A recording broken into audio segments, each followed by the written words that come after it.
7 වසරේ දරුවන්ගේ පූර්ණ සංඛ්‍යාවත ගණිත කර්ම පාඩමට අදාළව පාඩමක් වගේ ගණන් දැක්කට පස්සේ අපි බලමු හරියටම කොහොමද මෙන්න මේ ගණිත කර්ම ටික අපි පිළිවෙලට වැඩේ කරන්නේ කියලා.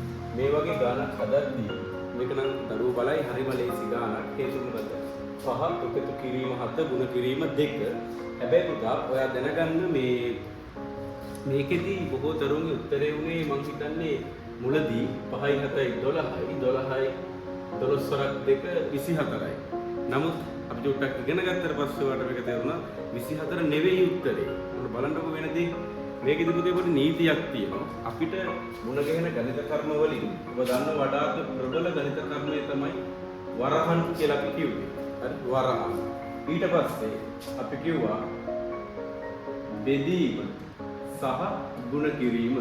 යාළ එකම මට්ටමේ ඉන්න අය හැබැයි වමේ සිට දකුණට පිළිවෙලින් තමයි තියෙන විදිහට කරන්නේ. ඊට පස්සේ තමයි එකතු කිරීම සහ අඩු කිරීම කියන අපි කල යුත්තේ. ඒකත් පිළිවෙලින් වමේ සිට දකුණට. ඉතින් ඔයා දැනගන්න කිසිම වෙලාවක බෙදීමක් හෝ ගුණ කිරීමක් තියෙනකොට අපි එකතු කිරීම හෝ අඩු කිරීම කරන්නේ නැහැ. සාමාන්‍යයෙන් කිව්වොත් ප්‍රබල කෙනෙක් තමයි මේ බෙදීම සහ ගුණ කිරීම එහෙම නැත්නම් වරහන් කියන්නේ. එකතු කිරීම සහ අඩු කිරීම කරන්නේ අවසාන මොහොතේ. හරි. එතකන් ඉවසලින් ඉඳ වෙනවා එකතු කිරීම වලට. එහෙනම් ඔයා බලාගන්න සමාන ලකුණු අපි ලස්සනට දාලා ඔයා දන්නවද මුලින්ම 5යි 7යි එකතු කරන්නේ නැහැ. මුලින්ම කරන්නේ මෙන්න මේ 7 ගුණ කිරීම 2 තමයි කරන්නේ. එතකොට හැබැයි මෙහෙම දෙයක් තියෙනවා. ඔයා පුරුද්දක් ලෙස තියාගන්න ඕනි 7 වරක් 2 14යි කියලා මෙතන ඉස්සරහින් ලියන්නෙත් නැහැ. 5 පාඩුවේ ලියන්න ඕනි. උදාහරණ 5 ලියන්න ඕනි පාඩුවේ. ඊට පස්සේ තමයි 7 වරක් 2 14යි කියලා අපි ලියන්නේ. right. ඊට පස්සේ ඔයා 5යි 14යි එකතු කරලා එන උත්තරේ 9යි කියලා ලියන්න ඕනේ. sorry 19යි කියලා ලියන්න ඕනේ. අහන්නකො මේකෙදී ඔයා උත්තර ලියන්නේ 15ට. හරි 15ට ලියන්න. 7 2 14යි කියලා පුතේ ඉස්සරහින් ලියන්නේ නැහැ. ඒකේ උත්තරේ තියෙන්නේ 15. හොඳට බලන්න. බැලුවොත් ඔයාලට පෙනෙයි. මේ 15ට තමයි මේ හැමදේම ගලාගෙන යන්නේ. මේ ගණන් ක්‍රමේ හැදෙන්නේ 15ට. හරි. ඒක මතක තියාගන්න ඕනේ. අපි බලමු තව ගානක්. හොඳයි ළමයි. දැන් අපි බලමු මේකේ දෙවෙනි ගාන. ඒකෙදි ඔයාලට පේනවා ගණිත කර්ම 1යි 2යි 3ක් තියෙනවා. මේ අතරින් වඩා ප්‍රබලම ගණිත කර්මයේ පුතේ ඔයා දැනගන්න ඕනේ. එතකොට ඔයාලට පේනවා මෙන්න මේ ගුණ කිරීම කියන එක මෙතන තියෙනවනේ. නේද? වඩා ප්‍රබල ගණිත කර්මය වන්නේ මෙතන ගුණ කිරීම. ඒ නිසා අපි සමාන මේ 6 ඉලක්කම පාඩුවේ ලියලා එකතු කිරීමත් පාඩුවේ ලියලා තමයි 5 වරක් 3 15 කියන කෙනාගේ උත්තරය ලියන්නේ. අඩු කිරීම දෙකක් ලස්සනට ලියන්න. වර්ගයට කරන්නේ හැමතිස්සෙම එක ගණිත කර්මයක්. ඒ නිසා 6යි 15යි එකතු කරලා කීයද? 21යි කියලා ලියන්න ඕනේ. සුපුරුදු අඩු කිරීමේ දෙක මේ අදියර තුනේම පල්ලයට ලස්සනට ගලාගෙන ආවා. දැන් ඔයා 21යි 2යි අඩු කරන්න එකතු කරන්නේ අඩු කරන්න 21න් දෙකක් අඩු කරාම අවසාන පිළිතුර 19යි කියලා එනවා.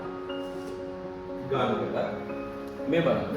මේක නම් ඔයාලට ගණිත කර්ම 4ක් හැන්ඩල් කරන්න තියෙනවා. සුළු කිරීම කරන්න තියෙනවා. එකතු කරන්න, බෙදන්න, ආයෙත් එකතු කරන්න, ආයෙත් ගුණ කරන්න. ඉතින් මෙහෙමයි. අපි එක වරකට එක ගණිත කර්මයයි කරන්නේ. ඒක නිසා වට එක පැටලෙන එක නවත්ත ගන්න තමයි අපි කරන්නේ. එතකොට ඔයා බලන්න මේ තියෙන කට්ටිය අතරින් ඔයා ප්‍රමුඛත්වය දෙන්න ඕනි කාටද? ප්‍රමුඛතාවය දෙන්න ඕනි කාටද? ප්‍රබලව දෙන්නේ ඔබට මොන ගැසෙනවා පුතා? මෙන්න මෙයා. සහ මෙන්න මෙයා. එකතු කරන්නේ නම් අවසානයේදී. ඒ නිසා ඔයා බලන්න දැන් මේ බෙදීම සහ ගුණ කිරීම අතරින් මුල් තැන දෙන්න ඕනි කාටද කියලා. බෙදීම සහ ගුණ කිරීම අතරින් වරකට එකයිනේ අපි කරන්නේ.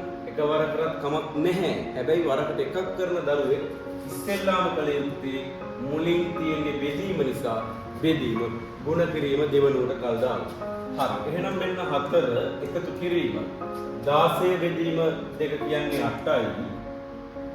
මේ ටිකක් පාඩුවේ ලියමු. 7 වරක් 3ක් ලියන්න. හරි. ඔයාට 7 වරක් 3 21යි කියලා ලිව්වට කමක් නැහැ. හැබැයි ඒක දෙවෙනි අවස්ථාවට දෙන්න. වරකට එකයිනේ අපි කරන්නේ. ඉතින් දැන් එකතු කරමුද ගුණ කරමුද? ගුණ කිරීම ප්‍රබල නිසා ඔයා මුලින් ගුණ කරලා ඉන්න. අන්න එතකොට ඔයාට පුළුවන් 4 එකතු කිරීම 8 එකතු කිරීම 7 වරක් 3 21යි කියලා දාන්න. දැන් ඔබට පේනවා එකතු කිරීම දෙකක් නේ තියෙන්නේ. ඔයාට ඕන නම් එකපාර මේ තුනම එකතු කරන්න පුළුවන්. හැබැයි අපි වර්ගයට එකයිනේ කරන්නේ. ඒ නිසා 4යි 8යි එකතු කරාම 12යි. එකතු කිරීම 21 පල්ලෙහෙන් ලියන්න. දැන් ඔන්න අවසන් කරමු මේ දෙකක් එකතු කරලා පිළිතුර 33යි කියලා වාට එනවා. ඊට පස්සේ ඔයා බලන්න 4 වෙනි ගාන. මම අවසාන උත්තරය අරන් දෙන්න කලින් ඔයා මේක කොලයක ලියාගෙන මේකේ උත්තරය අරගෙන බලන්න. ඊට පස්සේ නැවත වීඩියෝ එක බලමු. ඔයාට ආපු උත්තරේ හරිද කියලා බලා ගන්න පුළුවන්. ඉතින් බලමු. දැන් තියෙනවා ගණිත කර්ම 1 2 3 4 5ක්. ඔයාට ගණිත කර්ම 5ක් මෙහෙවන්න තියෙනවා. ඉතින් ඔයා බලන්න මෙතන ප්‍රබල අය 3 දෙනෙක් සිටිනවා. ප්‍රබල අය 3 දෙනෙක් සිටිනවා. ඉස්සෙල්ලා කරන්නේ ඉස්සෙල්ලා ඉන්න කෙනා. ගුණ කරලා 8 වරක් 7 56. මම මේව පාඩුවේ ලියන්නේ අපි වරකට කරන්නේ එක ගණිත කර්මයක් නිසා. ඒක නීතියක් නෙවෙයි. අපි හදාගත්තු පිළිවෙලක්. හරි. 56 ලියුවා. අන්න දැන් බෙදලා ඉන්නේ. 25 පහෙන් බෙදුවම පාඩන උත්තරය තමයි 5. අනිත් ඒවා පාඩුවේ ලියමු. හරි. පාඩ ඕන පුතේ නම වරක් 3 27 කියලා එකපාර දාන්න පුළුවන්. හැබැයි මුල් දවස්වල ගණන් හදන දරුවෙක් නම් ඔයා මෙහෙම කරගෙන යන්න. එතකොට ඔයාට කොච්චර වුණත් වර්ධින සම්භාවිතාව අඩුයි. මෙන්න දැන් මෙතෙන් එන්නේ වෙන්නේ අන්න 9 වරක් 3 27යි. දැන් ඉතින් ඔයාලට තුනම එකපාර එකතු කරන්න පුළුවන් බව දන්නවා. නම් අපි වරකට එකයි. 61 එකතු කිරීම 27 මෙන්න අවසන් කරා 8යි කියන්නේ 88යි අවසාන උත්තරය.